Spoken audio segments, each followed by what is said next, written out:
বুঝি আর না বুঝি খালি সমানে বলি যে সুবহানাল্লাহ, তাই না ভাই? এটা তো বুঝতে হবে। আইসক্রিম ভাই আপনি কিসের ব্যবসা করেন? আইসক্রিমের। ভাই আপনার লাভ কি? ভাই 200 টাকা পুঁজি হলে 700 টাকা বেচা যায়। কত টাকা? 200 টাকা যদি আমার মামু থাকে, আমার 700 টাকা বিক্রি হবে। লাভ কত? 500 লাভ। 1 বিঘা আলুর খরচ যদি 20,000 টাকা হয়, তাহলে পরিশেষে আলুর ফলন হবে 80 মণ। কত মণ? 1000 টাকা করে বিক্রি করলে কত হাজার টাকা হয়? 80,000 টাকা হয়। আমার খরচ হয়েছে কত? 20,000। লাভ কত? কোন কৃষক কি জমিন ফালায় দেবে? আলু লাগাবে কি না? নিশ্চয় লাগাবে। যদিও বা সে মেডিকেলে থাকে, ছেলেকে ফোন দিবে, বাবারে অমুক টিকরের জমিটা ফালায় থুস না, আলুর দাম বাড়ে গেছে। কোথায় শুয়ে আছে? মেডিকেলে। ছেলের ফোন দিয়ে জানাই দিল, ছেলে অবশ্যই 1 বিঘা আলু লাগাও। তাহলে যেদিকে লাভ সেদিকে জনগণ। কি বলেন? আপনারা এখানে বসেছেন, আপনাদের কি লাভ না লস? আল্লাহ পাক রব্বুল আলামিন বলেন, আমার ভাইরা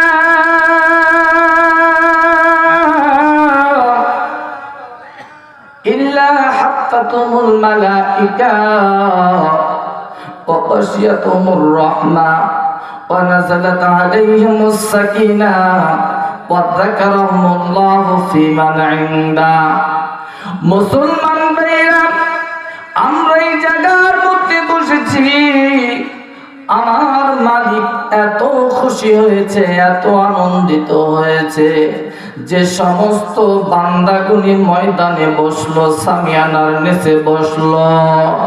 আল্লাহ বলে,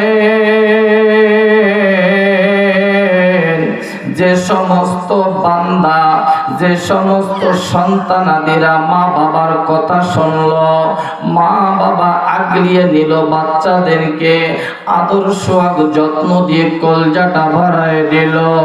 আল্লাহ বললেন, তোমরা সামিয়ানার নিচে বসলা, একটা করে দিনই কথা শুনলা, আমি আল্লাহ প্রথম সেফতারের উপহার থাকবে, প্রত্যেকটা কথার বিনিময়ে 1000 নফল ইবাদত প্রত্যেকটা বান্দার আমলনামায় সঞ্চয় করে দেব। বলেন সুবহানাল্লাহ। এই পর্যন্ত যত কথা হয়েছে, হরিকৃষ্ণ হয়েছে মনে হয়, হরিরাম, জয়পাল, গুরুদেব, এমন কোনো কথা হয়েছে? আমার ভাইরা, যাহা কিছু হয়েছে কোরআন টু হাদিসের সমন্বয়ে কিঞ্চিত আপনাদেরকে আত্মার খোরাক দেওয়া হয়েছে। কি বলেন আমার বন্ধুগণ, আমার ভাইরা? তাহলে প্রথম নাম্বার চ্যাপ্টার হলো, এতক্ষণ পর্যন্ত যা বলা হয়েছে এক একটা কথার বিনিময়ে 1000 নফল ইবাদতের সওয়াব সকলের আমলনামায় জমা হয়ে গেছে। 2 নাম্বার, আল্লাহ পাক রব্বুল আলামিন বলেন, যে সমস্ত বান্দা বান্দিরা প্যান্ডেলের নিচে বসলো, যারা কোরআন হাদিসের কথা শুনলো, ভাই গো, আল্লাহ পাক রব্বুল আলামিন বলেন, বান্দার চোখের গুনাহ আছে, বান্দার হাতের গুনাহ আছে, বান্দার পায়ের গুনাহ আছে, বান্দার কানের গুনাহ আছে, বান্দার জবানের গুনাহ আছে। নেই? আল্লাহ পাক বলেন, মাথার চাঁদি থেকে পায়ের তালু পর্যন্ত যে মানুষটার গুনাহ হয়ে গেল, এমন গুনাহ যে প্লেটে খানা খায় ওই প্লেটের খানা পর্যন্ত আমাকে বেঈমান বলে, যেই খাটের মধ্যে শুই আমার ভাইরা জড় বস্তু পর্যন্ত কথা আল্লাহ তাআলা খুলে দিবে, সেই জড় বস্তু পর্যন্ত আমাকে বেঈমান বলে। কেন রে ভাই? যে জমিনে আমি পদার্পণ করি, চলাফেরা করি, ওই জমিনের মাটি পর্যন্ত আমাকে বেঈমান বলে। ভাই গো, যে বৃক্ষের নিচে সামান্যতম সময় বিশ্রাম নেই, ওই বৃক্ষটা পর্যন্ত আমার জন্য বদদোয়া করে। শুধু তাই না রে বাজান, টেকনাফ থেকে তেতুলিয়া, রূপসা থেকে পাতুরিয়া, আল্লাহ পাক রব্বুল আলামিনের 18,000 মাখলুকাত পর্যন্ত আমার জন্য বদদোয়া করে। এই বদদোয়া করতে করতে করতে করতে আমরা এমন একটা ভাইরাস হয়ে গেলাম বন্ধুরে, মাথার চাঁদি পর্যন্ত, পায়ের তালু পর্যন্ত আমাদের যে গুনায় আমরা সাগরে হাবুডুবু গাইতেছি। আল্লাহ বলতেছেন, বান্দা তুমি নিজের ইচ্ছাতে ময়দানে আসতে পারো নাই। আমি প্রশ্ন করি আপনাদেরকে একটা ইন্টারোগেটিভ চিহ্ন দিয়ে, স্বেচ্ছায় এসেছি না মালিকের হুকুম হয়েছে? মালিকের হুকুম অবশ্যই হয়েছে, সন্দেহ আছে? না না, আল্লাহ পাক বললেন বান্দারা বসলো, মাথার চাঁদি থেকে পায়ের তালু পর্যন্ত আমি বান্দার সমস্ত সগীরা গুনাহগুলি আমি মাফ করে দিলাম। বলে সুবহানাল্লাহ। আমার বন্ধুগণ, আমার একটা প্রশ্ন, টেকনাফ থেকে তেতুলিয়া, রূপসা থেকে পাতুরিয়া 18,000 মাখলুকাত আমার জন্য বদদোয়া করলো।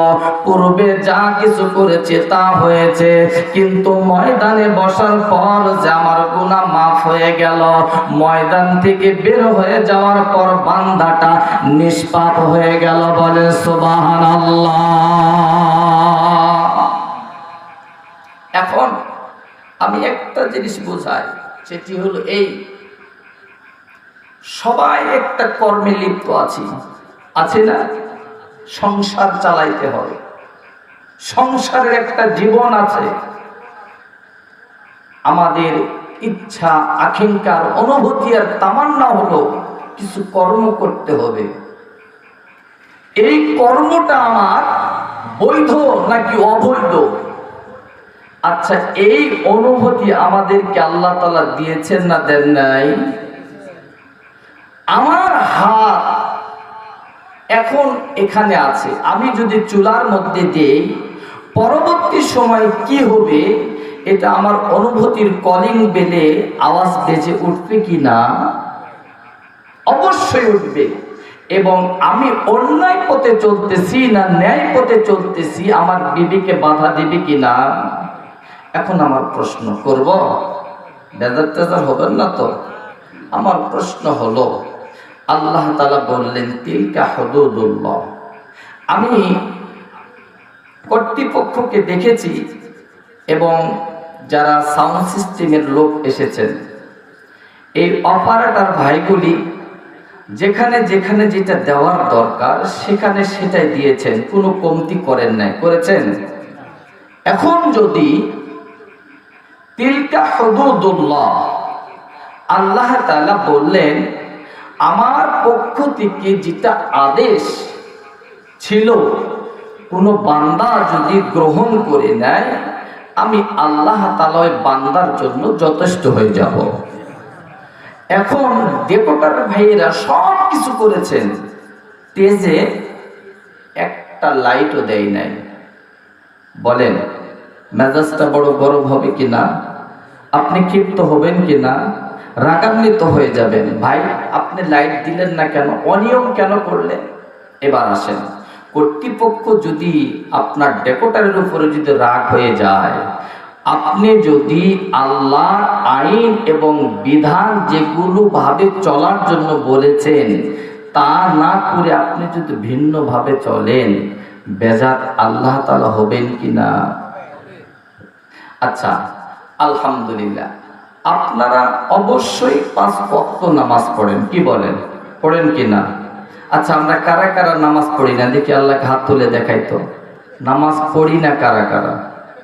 বুঝে বুঝে, না বুঝে নয়, পড়ি না আমার ভাইরা। আর যারা যারা নামাজ পড়ি, আচ্ছা, আল্লাহ তাআলাকে রাজি খুশি করার জন্য দেখে ময়দানে একটু আল্লাহর হাত দুটো উঁচু করে দেখা, লিল্লাহি তাকবীর, লিল্লাহি তাকবীর, হাত নামান। আচ্ছা, আমরা যে নামাজ পড়ি খুশি হবেন কে? আল্লাহ পাক রব্বুল আলামিন বলেন, বান্দা আমার জন্য গোলামি করলো, বান্দা জন্মের পর থেকে আজ পর্যন্ত আমাকে দেখলো না। দেখছেন, আজ পর্যন্ত বান্দা শৈশব থেকে আমার বাইরা কৈশোর, কৈশোর থেকে বার্ধক্য পর্যন্ত উপনীত হলো, বান্দা আজ পর্যন্ত আমাকে দেখলো না। বান্দা আমাকে না দেখে তুই ব্যবসা করেছ, না দেখে বিশ্বাস এনেছ, না দেখে ঈমান এনেছ, আমি আল্লাহ তোমার জন্য মাল্লাহুল মাওলা ফালাহুল কুলুব, আমি আল্লাহ তোমার জন্য যথেষ্ট হয়ে যাব। বলে সুবহানাল্লাহ।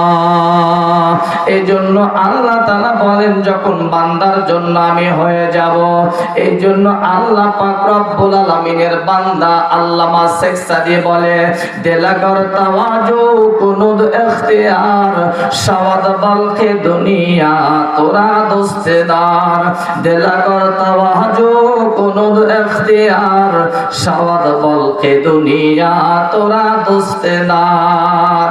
আচ্ছা, এই জমিনে শাহজালাল, শাহ ফরান, শাহ মাকদুম, তিতুমির, খানজাহান আলী, শরীয়তুল্লাহ, হাজী আমদাদুল্লাহ মাহাদার মাক্কি এই বাংলার জমিনে এসেছিলেন কি করার জন্য? সবাই বলেন, দ্বীন প্রচার করার জন্য।